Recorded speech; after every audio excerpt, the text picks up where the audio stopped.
Welcome to Fireside Giants. My name is Alex with my co-host here, Anthony Rivardo. Today, Joe Schoen had his first presser as the new general manager of the New York Giants. Now, we got a lot of information. A lot of it was kind of, just the coach speak, the lip service of, new general managers saying what they got to say to smooth over the fan base. A lot of it sounded similar to stuff we've heard in the past. Now, he said something a little bit different. Now, people kind of freaked out on social media when he said, we can still compete while we rebuild. Now, that's a lot different than we can win while we rebuild. Competing and winning are two different things, so don't get it twisted.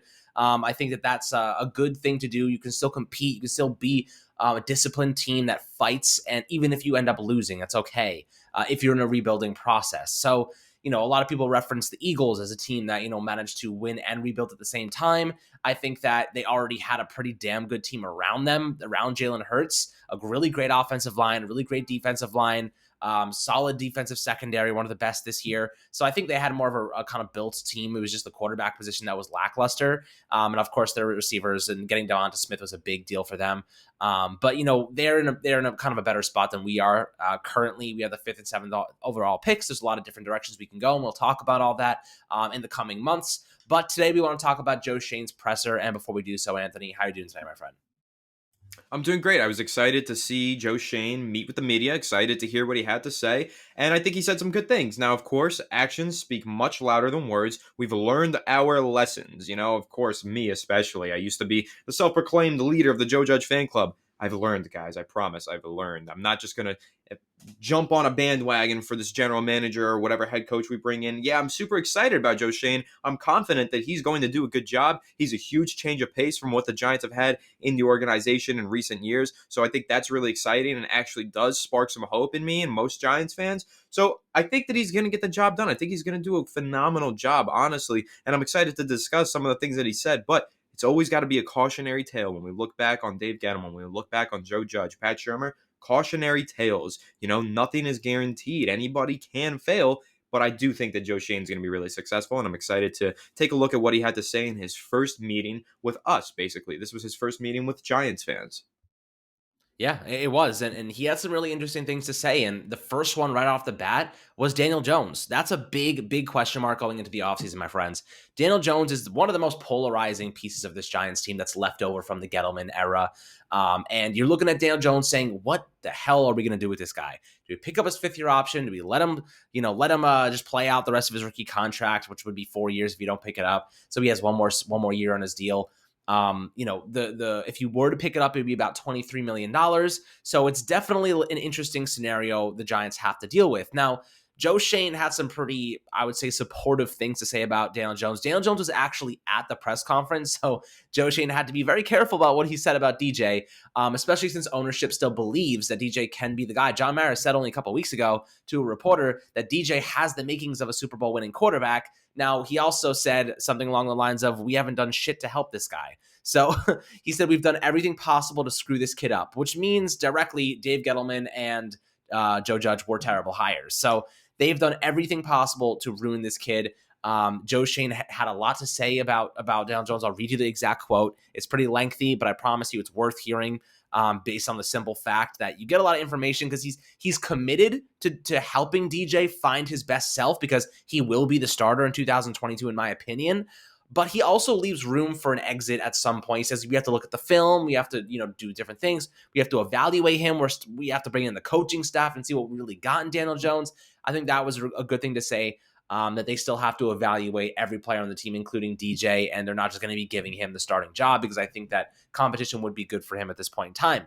Now, this is what Joe Schoen had to say, Anthony, so I'll let you react to this after I read it out. I've looked at Daniel. Once the new staff gets in here, we're going to get together, offensive coordinator, head coach, the entire staff, dive into the film as a group and look at what Daniel Jones does best, and we're trying to allow him to put his best foot forward. He said, I've looked at him. I wasn't here in the past, so I don't exactly know what he was told to do, but I do know this. I know he's a great kid. He's been in the building the last 2 days. I've talked to him. There's not anybody in this building that's said a bad word about his work ethic, passion, desire to win. And I think you got to have those traits as a quarterback. The kid has physical ability. He's got arm strength. He's athletic. He can run. I'm really excited to work with Daniel. Again, when the new staff gets here, we'll build an offense around Daniel to accentuate what he does best. Now, before you give your take on that, the one thing that stood out to me in this was that he actually is promoting an offense that attacks player strengths. instead of exposes their weaknesses. The Giants went out and spent $72 million on Kenny Golladay and didn't throw the guy a freaking 50-50 ball all season long. It's like it gets ridiculous at a certain point that the Giants don't know how to use their players. It seems like they're going to bring in coaches that maximize players' strengths and not just try to force them into a mold that doesn't fit what they want, doesn't fit what their play style is. So hopefully that is where they will go with Daniel Jones and find the best way to maximize him, Anthony. But what did you take away from this quote exactly? I mean, we heard Joe Judge say similar things about, not putting players like square pegs in the round holes, that kind of thing. We've heard that before. So again, I'm going in cautionary tales. I'm going to take this with a grain of salt. But Joe Shane, based on what he's done in Buffalo, this doesn't sound like he's just saying this to appease fans, right? Because he's actually had a history with an organization that does get the most out of their players and plays to their strengths. So I think that is really important to note. But in terms of Daniel Jones, he was in attendance for this press conference. Of course, they're going to go up there and say, oh, yeah, Daniel Jones is our guy. We believe in him. We're going to build around him. Do you think that they're really going to sit there while Daniel Jones is in the front row looking up at them and say, Daniel Jones, no, we don't want to build around him? Of course, they're going to say they're going to build around him, because what if they're stuck and they have to build around him? Well, you don't want to basically just publicly berate the guy and crap on him when you might be stuck with him. So they're doing what they have to do. They're saying what they have to say. They're keeping, basically playing politics right now, right? They're keeping a friendly public face for Daniel Jones in case they have to make him the quarterback. I don't necessarily believe that they really want to make him the franchise guy, but I think that they understand they're in the position where they don't really have much room to operate. They don't really have a lot of cap space, and they don't really probably like this draft class that much. A lot of people are really hesitant to say any of these quarterbacks are worth taking in the first round this year. So with Daniel Jones, he's likely the starter in 2022. Now, that doesn't mean that they really believe confidently that he's going to be some Pro Bowl or all pro level quarterback. But of course, that's their quarterback right now. So they have to say that. You have to keep your quarterback's confidence as high as possible, whether or not you think he is the long-term solution once you're the general manager. You just have to keep that confidence high. So they did the right thing. They said the right things about Daniel Jones publicly. Of course, like I said, he was in attendance. So these are the things that Daniel Jones needs to hear. He needs to hear that they trust him and that the confidence is behind him. But of course, they also discussed other quarterbacks in this press conference. Deshaun Watson said that's a no-go. They're not going to trade for him. Too much buzz, too much crap going on there. They don't want to deal with it. And then, of course, you take a look at the quarterback situation. They're not ruling out the possibility of making any moves at the position. It's too soon. They said that they're going to get the head coach, then go to work, see what they want to do. They haven't really started roster evaluation yet. There is still a lot of time between now and March when free agency begins, and a lot of time between now and April when the draft rolls around. So yes, Daniel Jones right now is a starter, and they have to say publicly that he is the starter to keep his confidence high, but that doesn't mean that plans can't change over the course of the next few months.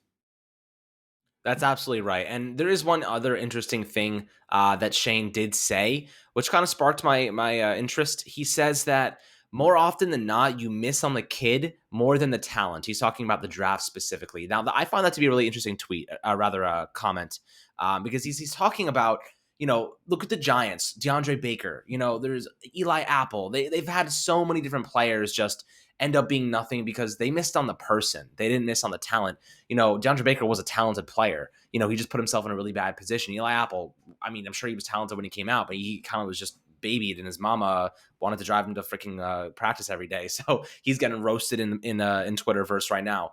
And, that's kind of how I feel. I agree with him, but at the same time, if you can have a player that has all the talent in the world, Saquon, Kadarius Toney, Kenny Golladay, but if you don't have the coaches to maximize it, it's all for naught. It does not matter.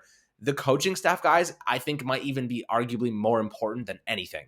Getting these coaches right, getting the head coach right, the offensive coordinator right, the position coaches, you have to hit on those. They need to be good coaches.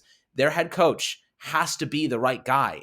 That's why this process is taking a little while. They're going through a lot of different things. Now, John Mara and Shane said that they expect a new head coach to be delivered by Saturday morning or early next week on Monday. So Saturday to Monday, we're coming up. It's like 3 days away, 4 days away, that we will know who the next head coach is of the New York Football Giants. And I think that's a really a good sign, because we can get off on the right foot. The Senior Bowl's coming up. They have to be ready for that. And you better not get it twisted. They've been preparing for that for months now. A guy like Shane, he was the second guy, assistant general manager, right hand man to Brandon Bean. He's been working on the Senior Bowl, working on the draft class for this upcoming season, this upcoming offseason all year long. You know what I mean? So they're ready for it. The transition to the Giants doesn't change anything. He still has all of his notes, still has all of his ideas about individual players. So I think that's really a big positive, Anthony. But what do you think about that quote? More often than not, you miss on the kid more than the talent. I think that's really interesting and very applicable to many of the draft picks that the Giants have made in recent years. It's very important to find the right people off the field to play football on the field, right? That is super important. If you're drafting a guy with all of the talent in the world, and how many times have we heard stories like this one where you draft a guy with all the talent in the world, but he doesn't have the work ethic? He doesn't have the heart or desire to put in all of the work that he needs to day in and day out to become the best player that he can be. Now, of course, there are players that Joe Schoen has found that are those guys. They put in all of the work and they become good, right? Josh Allen, right? He helped draft Josh Allen. Josh Allen came in, got to work, man, and he grinded really hard. There's so many stories about Josh Allen putting in the extra work to become the player that he's become today. And then you go ahead, you look at players on the Giants and you say, well, I don't know if this player is doing that. And DeAndre Baker is an example that you mentioned, but it is very important to find the right people to put in the locker room, the right young men to compete and put in the work to become the best that they can be, right? You want to reach your full potential in the NFL. That's the only way you have a long-term successful career. Andrew Thomas seems to have been putting in extra work. It seems like, we always see those training videos that he does in the offseason. That's when they hit on the player and the person, right? Because he is a good guy and a good player. And that's really what the Giants need to focus on. They need to find the guys that off the field are excellent, and that translates. Or off the field excellence translates into on the field excellence. That's super important. I do really like that quote, and I think that it's very important when it comes to draft evaluations. Yeah, that's exactly right. And another interesting thing he said, which I found to be hilarious and so spot on, I think it was Ralph Facciano from SNY asks him, what do you think about the offensive line? Like, is that a priority going into this offseason? That was a big issue for the Giants last year. What do you think about building that back up? And he literally is like, yeah, we have to rebuild the offensive line. Like, straight up, he threw Dave Gettleman under the bus so hard. And I love to see it because he was straight up like just admitted the offensive line's a problem. Daniel Jones cannot be his best self. Saquon Barkley cannot do anything if he doesn't have blockers for him. He noted that there was some injuries, but mostly like the just talent evaluation was poor, and they need to really piece that together, and that's going to be a major priority this offseason. So if you're a Giants fan and your priority is offensive line, Joe Schoen is going to go into this offseason targeting offensive linemen to finally get this thing figured out. And I promise I will send that guy a lifetime supply of large Pepsis if he hits this out of the park with the offensive line, because he deserves it, man, if he manages to do it. But again, Anthony, like you said before, it's time for action. I don't care about speaking. I don't care about talk. Let him go and do it. I want to see the results. He says he's going to rebuild the offensive line. He says he's going to fix it. Go and do it, because I'm tired of Dave Gettleman saying, I promise this, I promise that, Joe Judge, rah, about, just bullshit. So I really hope that they can come out and actually provide success in terms of action. And there was a lot more that he really said. And one of the main things that did stand out as well, he said the salary cap is a mess. He straight up was like, the salary cap is a major problem. We're going to have to clear money. We're going to have to figure ways out to maneuver. And he's like, I haven't spoken to Kevin Abrams that much yet, but that's something that we're going to have to figure out. Dave Gettleman left this team a mess, guys. Like, hearing Joe Schoen speak about it, offensive line garbage, cap space garbage. You're going to have to clear money. Like, I fully believe that they're going to be trading players. They're going to be sellers this offseason. Guys like James Bradbury could be on the market, like Martinez. Who knows? But the guys are going to be, there's going to be a sell off this year for sure, I believe. Yeah, I believe that as well. Joe Schoen said there's going to be some tough decisions that they just have to make because of where the salary cap is. I appreciate the brutal honesty on that situation, though. I appreciate that he's honest about it and says, like, salary cap is a mess. We're going to have to cut and trade some players. We're not going to want to do it, but it's out of necessity at this point. And, that might not bode well for the future of guys, like you mentioned, Blake Martinez, James Bradbury, maybe Leonard Williams too, maybe Saquon Barkley. I'm sure a lot of contracts are probably even going to get restructured. Once you start restructuring contracts, it is such a slippery slope. And that's the problem that Dave Gettleman made. He started restructuring contracts and then he just pigeonholed. He painted himself into a corner. Once you started restructuring this contract and that contract, well, now the money got tied up. We have to now restructure this contract and that contract. Oh, let's restructure this one for a second time. That's what Dave Gettleman did to himself. He put himself in such a terrible position with the salary cap because he was restructuring contracts instead of just cutting players when it was their time to move on. So I think Joe Schoen has a better understanding of that. I think he has a better understanding of when to move on from players. But I actually want to bring up a quote for you, Alex, because it kind of ties in that I read from Joe Schoen today. I really love this quote. Joe Schoen quote, "I believe in drafting, developing, and retaining our own." Praise the Lord. Thank you, Joe Schoen. That's exactly what I wanted to hear. I want to hear in-house talent being developed and retained. Stop trading away players that are really good that you draft. Odell Beckham Jr., so many others. But let's develop the guys that we draft and start building through the draft rather than going out in free agency, spending $26 million per year on a defensive lineman in Leonard Williams, $18 million a year on a wide receiver in Kenny Galladay. I mean, I think the highest paid player that the Giants have drafted is Saquon Barkley, right? Because he was drafted 2018 as a second overall pick. He might be our highest paid player that we've drafted. Everybody else is guys that we've signed from other teams or traded for from Maybe other Shep. teams. Maybe Sterling Shepard. Yes, he did get a second contract with the team. It's probably him or Barkley. And then the rest of our big name, like most expensive players, are all free agents. That's not how you build a competitive roster in the NFL in this day and age. You don't do it through free agency. And even when you do it through free agency, you acquire all that talent. Like, I mean, you look at the Los Angeles Rams, they're deep in the playoffs right now. They've made a bunch of trades, they've signed a bunch of players, but they had a nucleus, they had a foundation of great draft picks that And allowed elite them to make coaches. these moves. Yes, elite coaches. Sean McVay, dude. I could go on and on and on about him, but they had a great foundation through the draft that put them in position where they were already successful so they could make these moves to push them over the top and make them really successful. The Giants have not been in that position where they can make some signings or trades to push them over the top. They're trying to build a team through the draft, or I mean through the free agency, and they're doing it backwards. It's time to get back to building through the draft, and Joe Schoen seems to clearly understand that. So I'm really excited to see them hopefully hit on some mid-round talent, develop them, and turn them into long-term starters for the Giants. Right, and when we're on the topic of drafting and retaining your own players, he hit on something that makes a lot of sense, and I kind of sat there for a second. And I was like, I started to think about all the free agents that Jerry Reese bought into at his last year or two of his tenure in New York, and then Dave Gettleman overspending, and it was all a ploy to save their jobs. Right, Dave Gettleman spent massive amounts of money to plug holes that should be plugged through the draft. Right, interior defensive line. You can get those guys. You can draft those guys. We were drafting interior defensive linemen for years, and we'd let them go every single time. Dalvin Tomlinson, Jonathan Hankins, Linval Joseph. We draft those guys really well, and we let them walk. But instead, he went out and signed one for what, $20 million a year. It doesn't make any sense. And then James Bradbury, and I'm okay with spending on a cornerback if you have the money to do so, but we just didn't have the money to justify it. We needed offensive line talent. That was really the key thing there. And then we went out and got Adoree Jackson to pair with him. And it's like, what are we doing here, guys?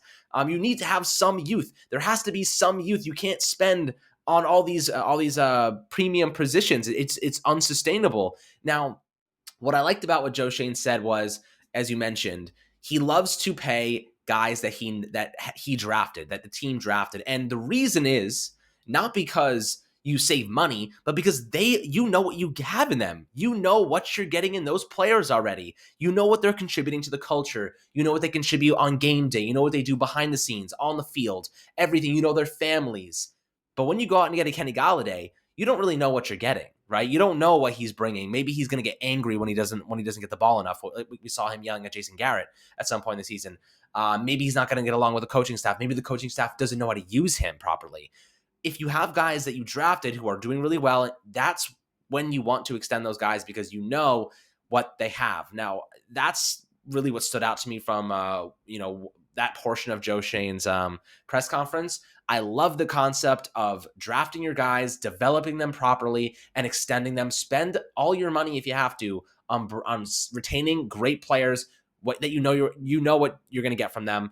Alternatively, it's always going to be a question mark. You don't know what you're going to get with free agents. The Giants, like Olivier Vernon, that ended up being a problematic situation. Janoris Jenkins was great the first year or two, and then he kind of tapered off. James Bradbury kind of struggled last year. He gave up like 8 touchdown passes. Leonard Williams disappears some game. You don't really know what you're going to get in these guys at times. So It's always a crapshoot. Kyle Rudolph, what a disappointment that was. You know what I mean? Like, I mean, it's ridiculous. Like Kevin Zeitler, that's a guy who'd been around with the team. We didn't draft him, but he'd been with the team for 2 3 years, and he looked great, and we let him walk. Like, we knew what we had in Kevin Zeitler. Just to go out and get Kyle Rudolph, like, it makes no logical sense in hindsight.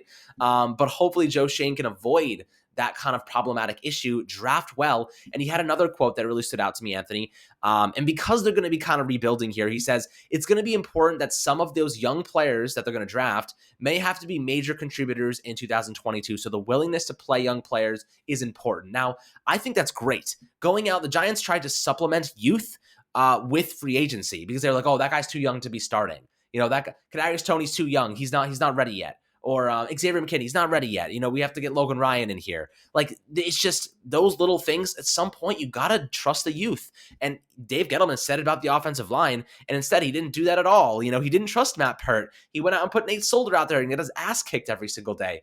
So it's like, the logic is so different. And now you have a modernized analytical guy coming in here in Joe Schoen. He's worked with the communications department, the drafting, the pro personnel. He's worked in the analytics. Like, it's all connected. And I think that's what I like Joe Schoen about him the most, is that he knows how to communicate with all of those departments. He interconnects all of those things.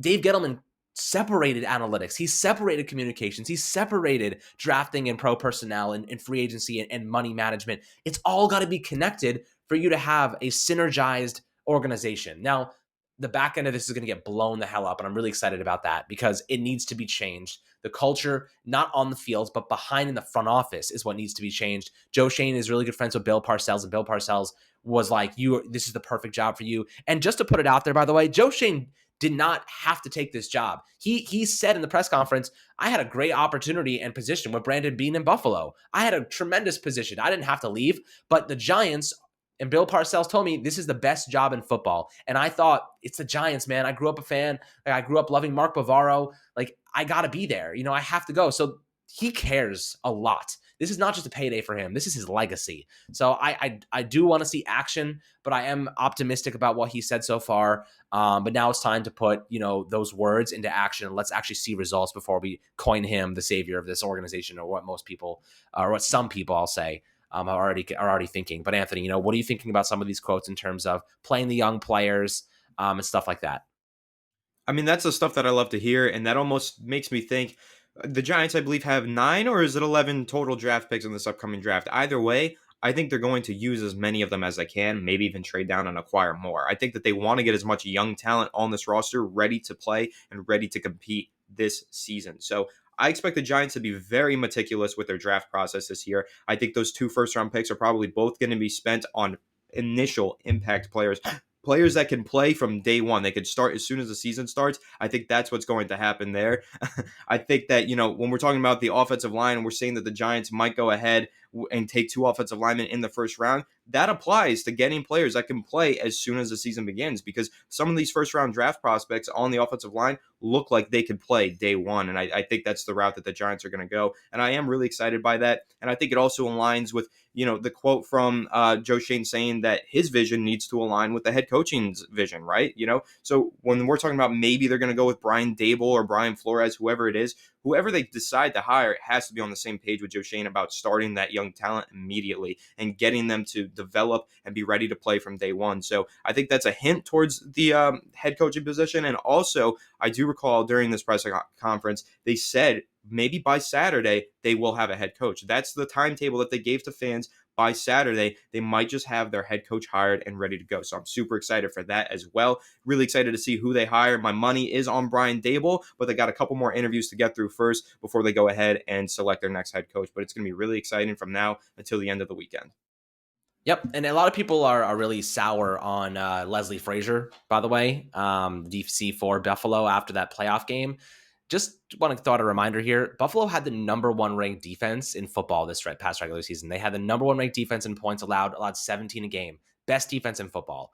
And then to go on top of that, they also ranked 3rd in turnovers. So, and then to go on top of that, they were the number 1 team in pass yards allowed. So Leslie Frazier is a damn good candidate too, guys. Don't get mistaken because of that tough game he had. against the Chiefs last weekend. He had a hell of a season, and he's done a tremendous job building that defense up to what it is today. But again, I still think Brian Dable is the favorite, and Brian Flores, of course, is another guy who's getting a lot of consideration as well. So we'll keep you guys updated with any rumors and stuff that we do here.